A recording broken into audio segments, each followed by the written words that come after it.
And welcome guys, आप सबका स्वागत है हमारे यूट्यूब चैनल में, भोजपुरी एक्स यूट्यूब चैनल में। अगर आप सब इस चैनल को सब्सक्राइब नहीं किए हैं तो प्लीज़ सब्सक्राइब कर ले, ताकि भोजपुरी से रिलेटेड न्यूज़ सबसे पहले आप सबको देखने को मिलेगा। आज हम बात करने वाले भोजपुरी के पावर स्टार पवन सिंह, भोजपुरी के ट्रेंडिंग स्टार खेसारी लाल और टुनटुन यादव के बारे में वीडियो को पूरा फुल वॉच कीजिएगा। पावर स्टार टुनटुन यादव और ट्रेंडिंग स्टार का फैन चैनल सब्सक्राइब कीजिए। बात करते हैं पावर स्टार पवन सिंह प्रचार में हो सकता है तो टुनटुन लाल यादव भी जा सकते हैं 20 तारीख के बाद पावर स्टार पवन सिंह के चुनाव प्रचार करने, रोड शो करने। वही बात करते हैं ट्रेंडिंग स्टार खेसारी लाल यादव।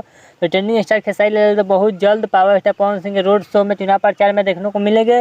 वही 20 तारीख के बाद देखने को मिलेंगे। बताया जा रहा है मीडिया रिपोर्ट के माने तो पवन सिंह के चुनाव प्रचार में बहुत जल्द दोनों आदमी, टुनटुन लाल यादव और ट्रेंडिंग स्टार खेसारी लाल, दोनों आदमी एक साथ ही पावर स्टार पवन सिंह के चुनाव प्रचार में देखने को मिलेंगे। वही 20 तारीख के बाद 21-22 तारीख को देखने को मिलेंगे, क्योंकि 1 तारीख को पवन सिंह का वहाँ पे चुनाव है काराकाट में। 4 तारीख को रिजल्ट आने वाला है, इसलिए पावर स्टार पवन सिंह के साथ रोड शो करेंगे। 20 तारीख के बाद दोनों आदमी जाएंगे पावर स्टार पवन सिंह चुनाव प्रचार में, टुनटुन लाल यादव और ट्रेंडिंग स्टार खेसारी लाल यादव। चलिए, अगर आपको यह सब वीडियो अच्छा लगा तो पीछे सभी वीडियो लाइक कीजिए, ताकि भोजपुरी से रिलेटेड न्यूज़ सबसे पहले आप सबको देखने को मिलता है। चलिए मिलते हैं न्यू अपडेट के साथ, तो ओके बाय।